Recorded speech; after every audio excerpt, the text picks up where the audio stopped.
ফেরেশতারা কাদের জন্য দোয়া করে।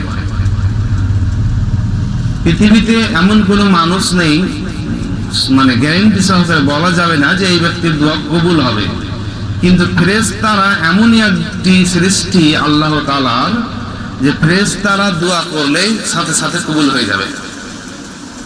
কারণ ফেরেশতাদের কোনো পাপ নেই, মানুষ মাত্রই ভুলকারী, ভুল হবে এটাই স্বাভাবিক। আর মানুষের দোয়া কবুল হবে কিনা গ্যারান্টি দেওয়া যাবে না, কবুল তো হবেই কিন্তু গ্যারান্টি দেওয়া যাবে না, হতে পারে নাও পারে, আল্লাহ তাআলাই ভালো জানেন। কিন্তু ফেরেশতাদের দোয়া কবুল হবেই হবে। তো ফেরেশতারা কাদের জন্য দোয়া কবুল করবে, কোন মানুষদের জন্য দোয়া করবে, কি বৈশিষ্ট্য থাকলে দোয়া করবে, এ বিষয়ে কিছু সংক্ষিপ্ত আলোচনা আমি আপনাদের সম্মুখে করবো ইনশাআল্লাহ। আমা তাওফীক ইল্লা বিল্লাহ আলাইহি তাওয়াক্কালতু আনিব। রব্বিস ইশরাহ লি সাদরি ওয়া ইয়াসসির লি আমরি ওয়াহলুল উকদাতাম মিন লিসানি ইয়াফকাহু কওলি রব্বি জিদনি ইলমা।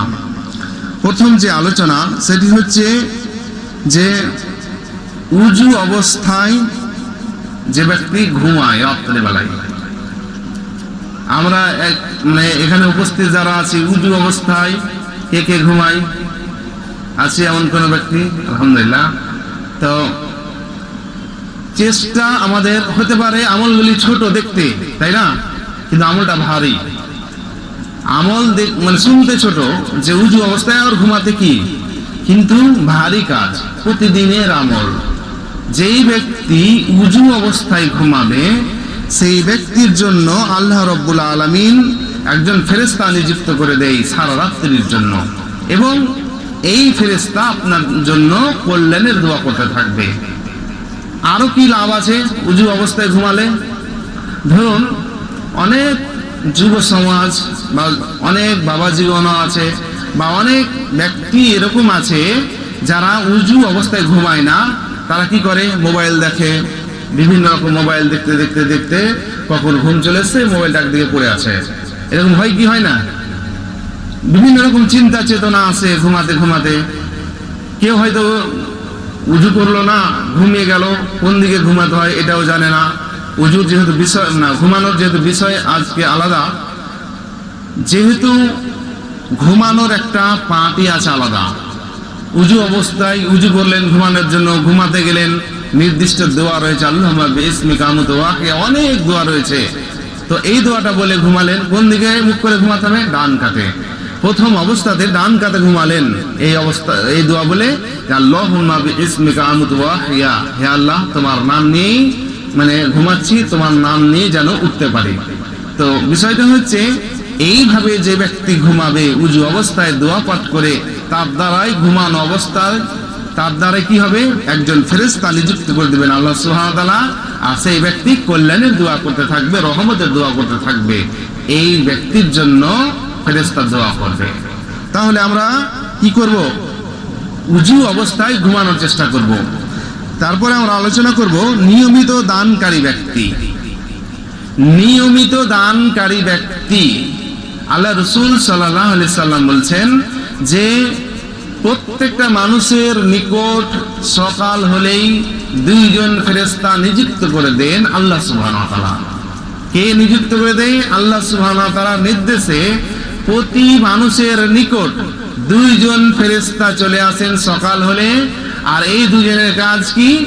এই দুজনের কাজ হচ্ছে যে যেই ব্যক্তি দান করলো সারা দিনের মধ্যে, এই ব্যক্তির জন্য একজন ফেরেশতা দোয়া করতে থাকে। কি দোয়া? হে আল্লাহ, এই ব্যক্তি যে পরিমাণ দান করলো সম পরিমাণ বা তাকে এর বিনিময়ে কল্যাণ দান করো। যে পরিমাণ দান করলো এই দানের বিনিময়ে তাকে তুমি কি করো? কল্যাণ দান করো, তার প্রতি দয়া করো, তার প্রতি রহম করো। এইভাবে একজন ফেরেশতা দোয়া করতে থাকে। তাহলে দেখুন, একজন ফেরেশতা যদি দোয়া করতে থাকে তাহলে আপনার রুজিতে বরকত হবে কি হবে না? অবশ্যই হবে। আপনি যে রিজিক বিশেষভাবে আল্লাহ সুবহানাহু ওয়া তাআলা বলছেন যে যেই পরিমাণ আপনাকে রিজিক দিয়েছেন আল্লাহ সুবহানাহু ওয়া তাআলা, সেই রিজিকের মধ্য থেকেই কিছু পরিমাণ আল্লাহ তাআলার স্বার্থে মানুষের কল্যাণে হোক বা যে কোনো কল্যাণ হোক, এরকম প্রতিষ্ঠান, লাইব্রেরি হোক, মসজিদ, মাদ্রাসা, যে কোনো ভালো প্রতিষ্ঠান হোক বা কোনো মানুষের কল্যাণার্থে আল্লাহকে খুশি করার উদ্দেশ্যে যদি আপনি দান করেন, তাহলে আল্লাহ সুবহানাহু ওয়া তাআলা আপনার রিজিককে বাড়িয়ে দিবেন। কেন?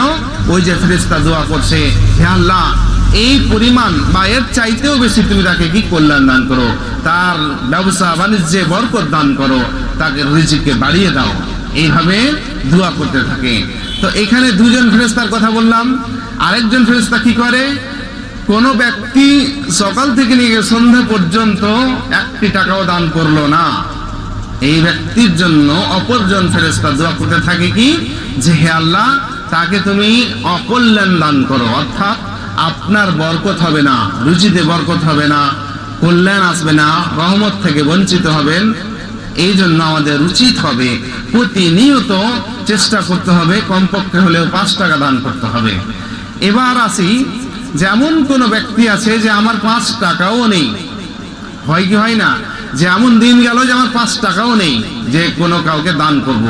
তো কোন হাদিসের মধ্যে উল্লেখ করা হয়েছে যে আপনার কিছুই নেই, অন্তত পক্ষে হলেও একজন মানুষকে যদি কল্যাণের কথা বলেন, দাওয়াতের কথা বলেন, আল্লাহ রাস্তায় যদি ফিরে আসার কথা বলেন, কল্যাণের কথা বলেন, ভালো মন্দ থেকে ভালোর দিকে ফিরে আসার জন্য বলেন, তাহলে এটাও দান সদকার মতো আপনি নেকি পেয়ে যাবেন। আলহামদুলিল্লাহ, কত সুন্দর পদ্ধতি আল্লাহ রাসূল সাল্লাল্লাহু আলাইহি ওয়াসাল্লাম বলে দিয়েছেন। দেখুন তো, যদি আপনার কাছে পয়সাই নেই, দান করতে পারছেন না, তাহলে অন্তত পক্ষে হলেও কোনো খারাপ মানুষকে, যারা আল্লাহ বিমুখ হয়ে আছে, আল্লাহর পথ থেকে দূরে সরে আছে, তাদের কাছ থেকে তো আপনি, তাদের কাছে গিয়ে তো আপনি অন্তত পক্ষে দুটো ভালো কথা বলতে পারবেন, কিছু তো কল্যাণের কথা বলতে পারবেন।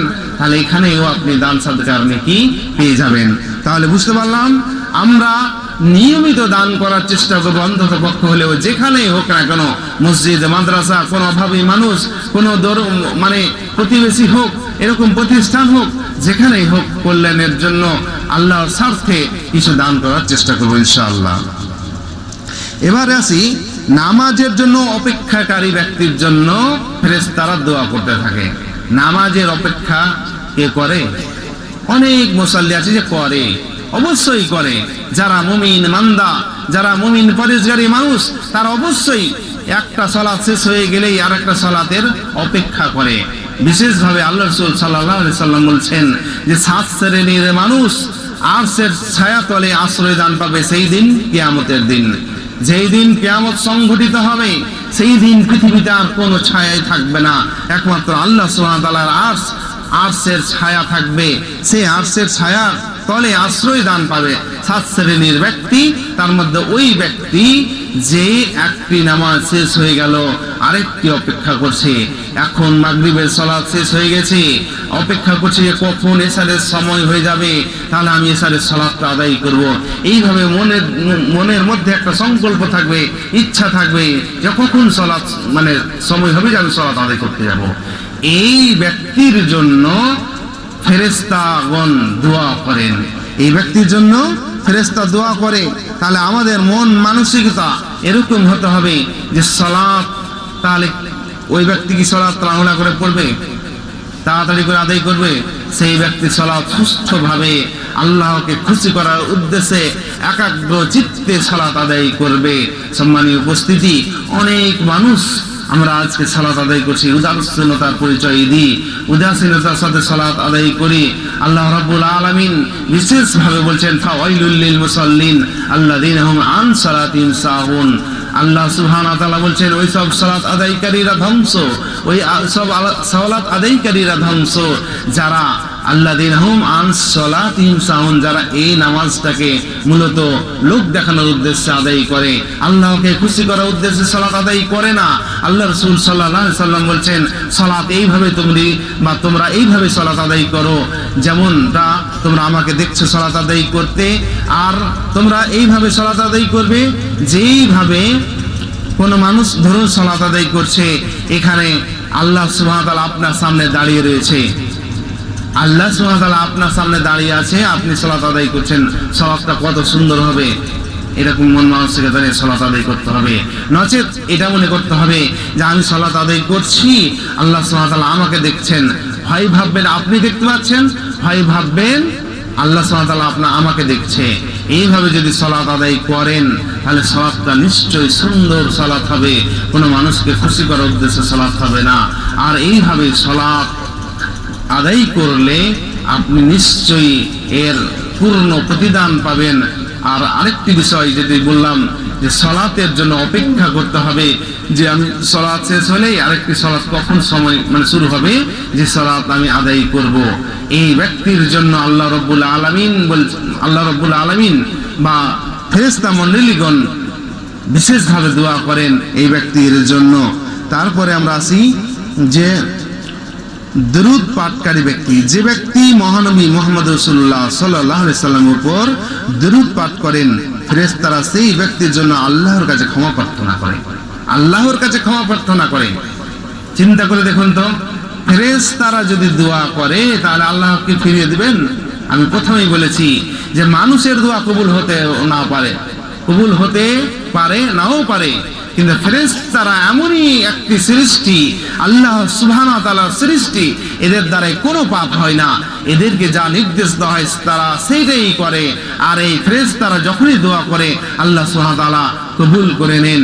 যখন আপনি অন্তর থেকে আল্লাহ রাসূলের উপরে দরুদ পাঠ করবেন, আল্লাহুম্মা সাল্লি আলা মুহাম্মাদ ওয়া আলা আলি মুহাম্মাদ কামা সাল্লাইতা আলা ইব্রাহিম ওয়া আলা আলি ইব্রাহিম ইন্নাকা হামিদুম মাজিদ, আল্লাহুম্মা বারিক আলা মুহাম্মাদ ওয়া আলা আলি মুহাম্মাদ কামা বারাকতা আলা ইব্রাহিম ওয়া আলা আলি ইব্রাহিম ইন্নাকা হামিদুম মাজিদ।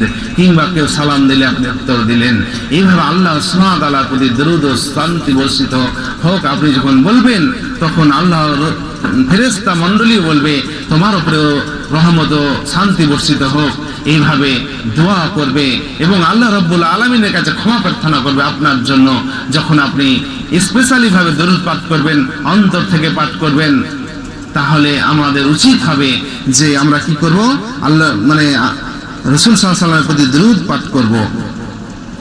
তারপরে আমরা আসি যে অসুস্থ ব্যক্তিকে যারা সেবা করে বা দেখতে যায় তাদের জন্য ফেরেশতা মণ্ডলী দোয়া করে। এই ব্যক্তির জন্য খাস ভাবে একজন দুইজন ফেরেশতা নয়, ৭০,০০০ ফেরেশতা দোয়া করে। হিসাব করেছেন? অসুস্থ ব্যক্তিকে দেখতে যাওয়ার ফজিলত কোন একজন ফেরেশতা, দুইজন, ১০০ ২০০ নয়, ১০০০ ২০০০ নয়, ৭০,০০০ ফেরেশতা আপনার জন্য দোয়া করবে এবং সেই ব্যক্তির জন্য দোয়া করবে। কি দোয়া? কল্যাণের দোয়া, রহমতের দোয়া করবে।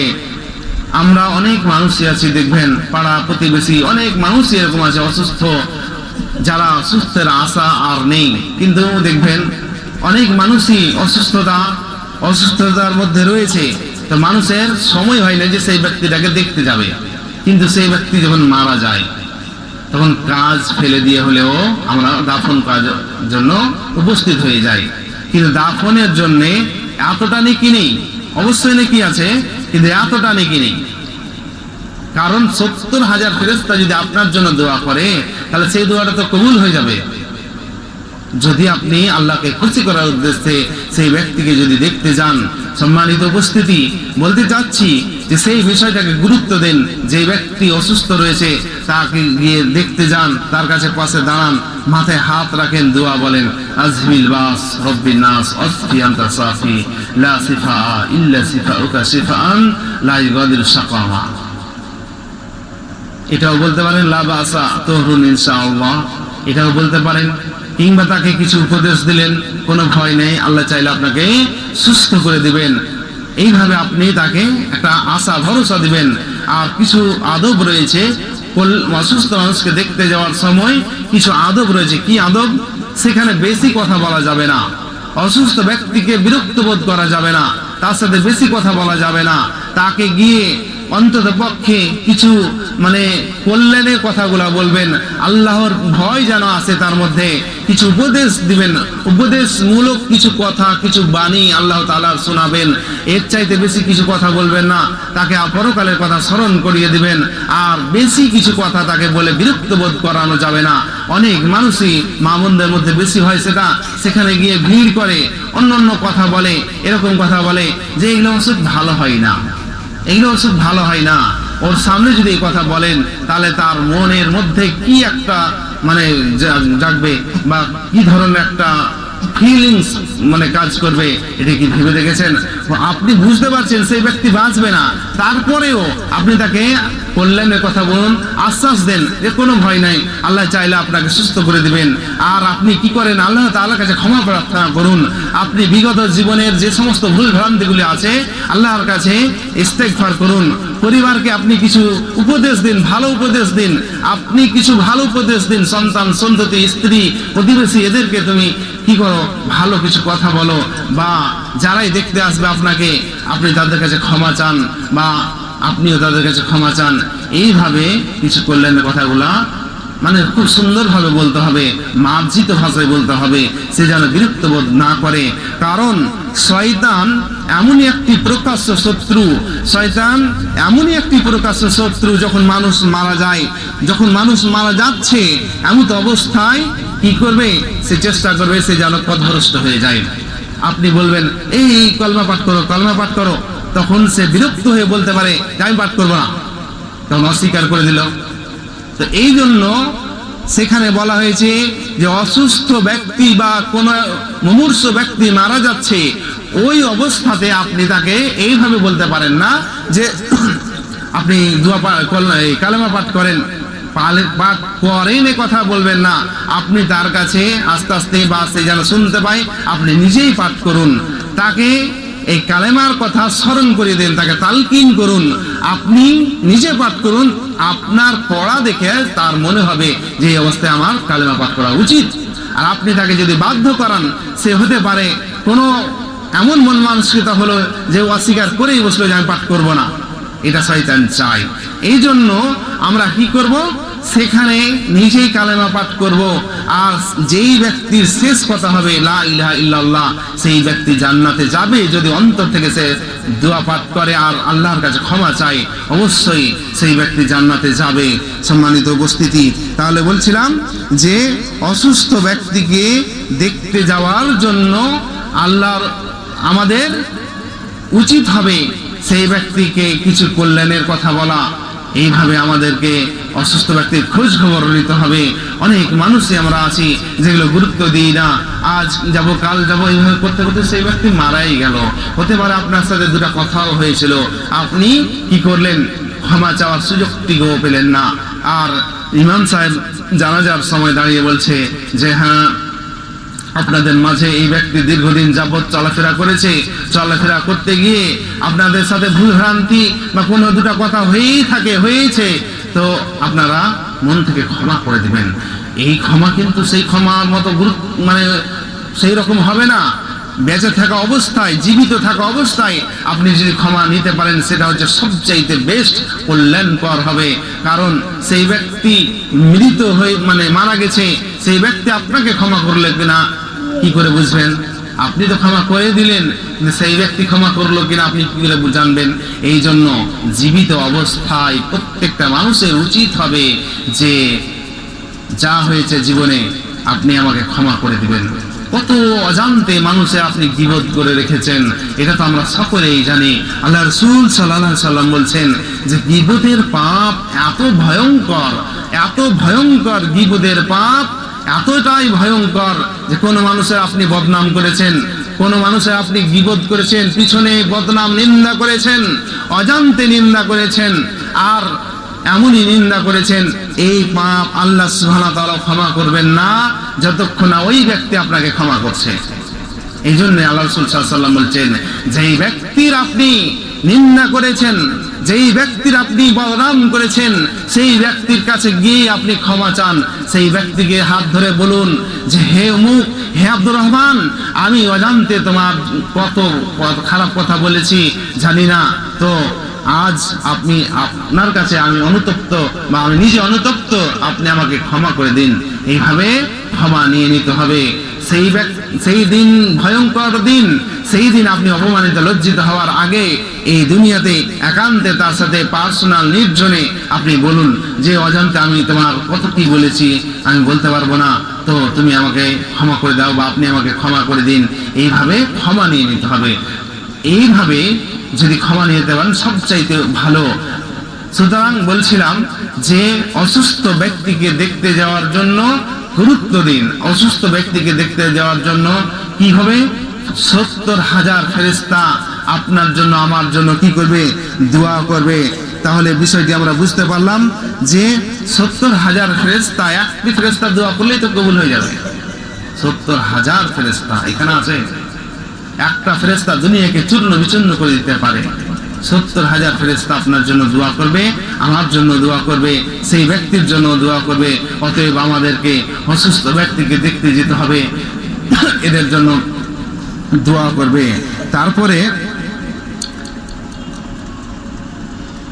তারপরে যারা দ্বীনের দায়ী অর্থাৎ যারা আলেম, তাদের জন্য ফেরেশতা মণ্ডলীর দোয়া করে।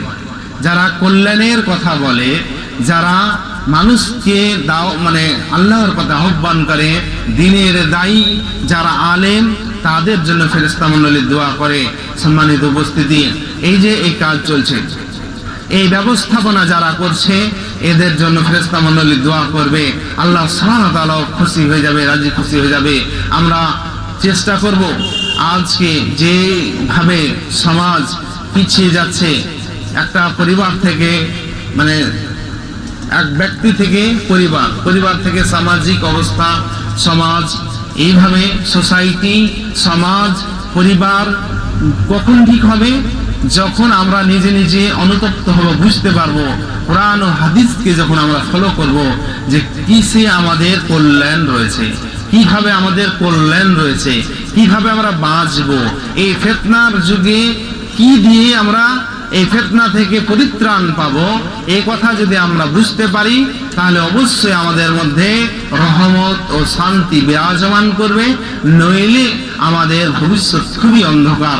এখন যা শুরু হয়েছে, এই ছোট ছোট বাচ্চাদের হাতে যেভাবে মোবাইল, যেভাবে আজকে এই মোবাইল কত কি কেড়ে নিয়েছে। মোবাইল কেড়ে নিয়েছে, খেলাধুলা কেড়ে নিয়েছে, মোবাইল পড়াশোনা কেড়ে নিয়েছে। মোবাইল মানে যে ওই শিশুটির এই ব্রেনের বিকাশ ঘটবে, ওই অবস্থাতেই সেই মানে বিকাশ তো দূরের কথা, সেটাকে আর ঢেকে দেওয়া হচ্ছে, মানে বিকশিত না হয়ে সেখানে মানে সংকুচিত হয়ে যাচ্ছে। সেই সুস্থ বিকাশ, ব্রেনের যে বিকাশ ঘটবে, মানে যে অবস্থায় জ্ঞান অর্জন করবে, এমনই ইহুদিদের চক্রান্ত যে এমনভাবে এই জিনিসটাকে তৈরি করা হয়েছে, তাদের সন্তানরা কিন্তু এই মোবাইল নিয়ে খেলাধুলা করে না, তাদের সন্তানরা এইভাবে মোবাইল নিয়ে খেলাধুলা করে না। একটি মানে স্কুলের কথা বলছি, বিগত 2 বছর আগে সম্ভবত, যারা মাধ্যমিক যখন রেজাল্ট বের হলো, তো 1 থেকে 10-এর মধ্যে পশ্চিমবাংলায় হয় না, ফার্স্ট সেকেন্ড থার্ড এইভাবে 1 থেকে 10 পর্যন্ত। তো একটা রামকৃষ্ণ মিশনে, কোথায় ভুলে গেছি, পশ্চিমবাংলার মধ্যেই, তো রামকৃষ্ণ মিশনের হেড টিচার তিনি বলছেন যে আমার এখানে যতগুলি ছাত্র আছে তাদের কারো কাছে একটা মোবাইল নেই। আর আমি মনে করি না যে মাধ্যমিক উচ্চ মাধ্যমিক পর্যন্ত কারো মোবাইলের প্রয়োজন হবে। দেখুন তাদের চিন্তা ধারণা। এই মোবাইল এমনই একটি ভয়ঙ্কর রূপ ধারণ করেছে এখন, যে আমরা অনেক সন্তানকে দেখেছি এই মোবাইলের জন্য ধ্বংস হয়ে গেছে, আর ধ্বংস হচ্ছেই। ছোট ছোট সন্তানদেরকে বড় বড় মোবাইল দিয়ে দিচ্ছি, স্ক্রল করছে, এইভাবে কার্টুন, বিভিন্ন ভিডিও গেম, অনেক ধরনের খারাপ কিছু দেখে দেখে দেখে দেখে তার মানে মস্তিষ্কটা নষ্ট হয়ে যাচ্ছে, ড্যামেজ হয়ে যাচ্ছে। আপনাকে আপনার পড়াশোনা থেকে শুরু করে নিয়ে খাওয়া দাওয়া পর্যন্ত কোনো কিছু ঠিক থাকে না। সম্মানিত উপস্থিতি, তাহলে বলছিলাম যে ফেরেশতাদের কাছে দোয়া পেতে চাইলে আপনাকে কিন্তু কল্যাণকর কাজ করতে হবে, কল্যাণকর কাজ করতে হবে, যে কাজের জন্য আমাদের ফেরেশতা মণ্ডলী বিশেষভাবে দোয়া করবে। আর আমাদের উচিত হবে যে আলোচনাগুলো করলাম, প্রথম আলোচনা আমি পয়েন্ট ভিত্তিক যেটি আলোচনা করছি সেটি হচ্ছে উজু অবস্থায় ঘুমানো। চেষ্টা করবো ইনশাআল্লাহ আমরা রাত্রিবেলায় উজু অবস্থায় যদি আপনি ঘুমান, অনেক পাপ থেকে বঞ্চিত হবেন। কারণ যখনই আপনি উজু করে নেবেন, আপনার কাছে শয়তান আর ওয়াসওয়াসা দিতে পারবে না। দেখবেন যখন আপনি ফজরের জন্য উঠেননি, মানে বিছানায় ঘুম ভেঙে গেছে, তখন একটা আলসিতা আছে না, এই উঠছি এরকম একটা মানে মনের মধ্যে সংকোচ বোধ শুরু হয়। যখনই আপনি উঠে গেলেন, উজু করে নিলেন, তখন কি আর আসকত হয়? মনের মধ্যে একটা ওরকম অসওয়াসা হয়? অসওয়াসা হয় না। উজু করা পর্যন্ত আপনার কাছে মানে শয়তান আর ফিরতে পারবে না। উজু করা হয়ে গেলেই শয়তান যেন আর ফিরতে পারে না। তো উজু অবস্থায় ঘুমাতে গেলে শয়তানি ওয়াসওয়াসা থেকে আপনি বাঁচবেনও। আর উজু অবস্থায় ঘুমালে যেটা বললাম যে একজন ফেরেশতা নিযুক্ত হয়ে যায় মাথার পাশে।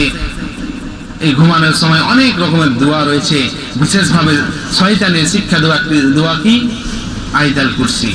এই দোয়া পাঠ করলে চোরেও আপনার বাড়িতে চুরি করতে পারবে না। তার মানে কি এই যে চুরি করবেই না, আপনার আমল লাগবে। আপনি একজন মুখলিসিত বান্দা যদি হন, আল্লাহর পরহেজগারিত বান্দা যদি হন, তাহলে অবশ্যই আল্লাহ সুবহানাহু ওয়া তাআলা আপনার কাছে একজন ফেরেশতা রেখে আপনাকে অবশ্যই প্রোটেকশন দিবে। এই আয়াতুল কুরসি একজন ফেরেশতা আপনাকে প্রোটেকশন দিবে। তাহলে আমরা কি করব? উজু অবস্থায় প্রতি রাত্রে ঘুমানোর চেষ্টা করব, নিয়মিত দান করব। যেটা আলোচনা দ্বিতীয় নম্বরে করেছি যে নিয়মিত দান করার চেষ্টা করব। যদি একটি টাকাও না দান করি তাহলে ফেরেশতারা অকল্যাণের দোয়া করবে, এর মধ্যে যেন আমরা না পড়ি। একটি টাকাও যদি এমন সময় থাকে যে মানুষের কাছে একটি টাকাও থাকে না, তাহলে আপনি কি করবেন? অন্তত পক্ষে যারা দুনিয়া বিমুখ মানে পরকাল বিমুখ অর্থাৎ আল্লাহ বিমুখ হয়ে চলছে, যারা পরকালকে ভুলে চলছে, তাদেরকে কল্যাণের কথা বলুন, ভালো কথা বলুন, তাহলে এটা আপনি দান সাদকার মতো নেকি পেয়ে যাবেন। তৃতীয় নম্বর সেটা হচ্ছে কি যে নামাজের জন্য অপেক্ষা করতে হবে। একটি নামাজ শেষ হলো মানে আরেকটি নামাজের জন্য কি করবেন? অপেক্ষা করবেন। আরেকটি ছুটে গেছে, সেটি হচ্ছে কি যারা প্রথম কাতারে দাঁড়াবে সালাতের মধ্যে, মসজিদের মধ্যে যারা প্রথম কাতারে শামিল হবে, এদের জন্য ফেরেশতা মণ্ডলী দোয়া করে। আমরা তো কি করি, 8:30টায় নামাজ, এই তো নামাজ শুরু হবে, যাচ্ছি, এক রাকাত পেলেই হলো, এরকম অনেকের মধ্যে ধ্যান ধারণা হয়, আমাদের মধ্যে হয়। তো এটা শয়তান ওয়াসওয়াসা দেয়, এখান থেকে যেন আল্লাহ তাআলা আমাদের রক্ষা করেন, আমিন। তো আমাদের চেষ্টা করতে হবে যে সালাতের প্রথম সারিতে দাঁড়ানোর চেষ্টা করতে হবে। আল্লাহ রাসূল সাল্লাল্লাহু আলাইহি সাল্লাম বলছেন, মানুষ যদি জানতো সালাত আদায় করার মধ্যে প্রথম কাতারে দাঁড়ানোর ফজিলত কত, তাহলে মানুষ লটারি করত। লটারি করার জন্য মানুষ প্রতিযোগিতা করত, প্রথম কাতারে দাঁড়ানোর জন্য প্রতিযোগিতা করত যে আমি দাঁড়াবো। তাহলে সুযোগ তো দেওয়া যায় না, এই অবস্থায় লটারি করত যে যার নাম উঠবে তারাই মানে প্রথম কাতারে দাঁড়াবে। তো আমরা চেষ্টা করব, দরুদ পাঠ করব, আল্লাহ রাসূল সাল্লাল্লাহু আলাইহি সাল্লামের প্রতি সর্ব অবস্থায় দরুদ পাঠ করার চেষ্টা করব। যদি আমরা দরুদ পাঠ করি তাহলে ফেরেশতা মণ্ডলী আল্লাহ তাআলার কাছে আমাদের জন্য ক্ষমা চাইবে।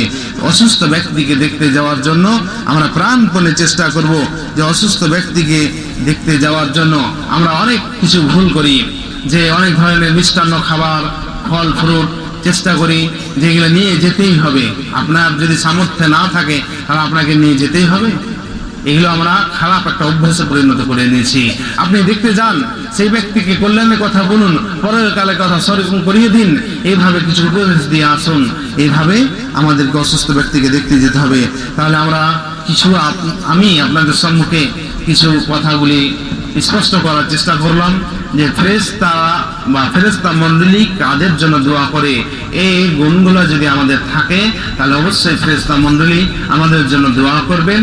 আর ফেরেশতা মণ্ডলী যদি দোয়া করেন অবশ্যই আল্লাহ সুবহানাহু ওয়া তাআলা কবুল করে নেবেন। আর আল্লাহ যদি কবুল করে নেন তাহলে আমাদের আর কোনো ভয় নেই। তাহলে আমরা চেষ্টা করব আল্লাহ পাক রব্বুল আলামিন যেন আমাদের সকলকেই ফেরেশতা মণ্ডলীরা যেন দোয়া করে এরকম বৈশিষ্ট্য হওয়ার তৌফিক দান করুন, আমিন। যে গুণগুলোর কথা বললাম এই গুণে গুণান্বিত হওয়ার তৌফিক দান করুন, আমিন। হে আল্লাহ, আমাদের মাঝে অনেক মানুষ অসুস্থ রয়েছে, তাদেরকে তুমি আরোগ্য দান করো, আমিন। হে আল্লাহ, আমাদের মাঝে অনেক মানুষ মারা গেছে, কবরে কি অবস্থায় আছে জানি না, সমস্ত কবরবাসীকে তুমি মাফ করো, আমিন। হে আল্লাহ, আমরা যে অবস্থায় মরি না কেন যেন আমরা মুমিন, পূর্ণ মুমিন হয়ে মৃত্যুবরণ করিয়ে তৌফিক দান করুন, আমিন। এখান থেকে আজকের আলোচনা শেষ করছি। ওমা আলাইনা ইল্লাল বালাগ। আসসালামু আলাইকুম ওয়া রাহমাতুল্লাহি ওয়া বারাকাতুহু।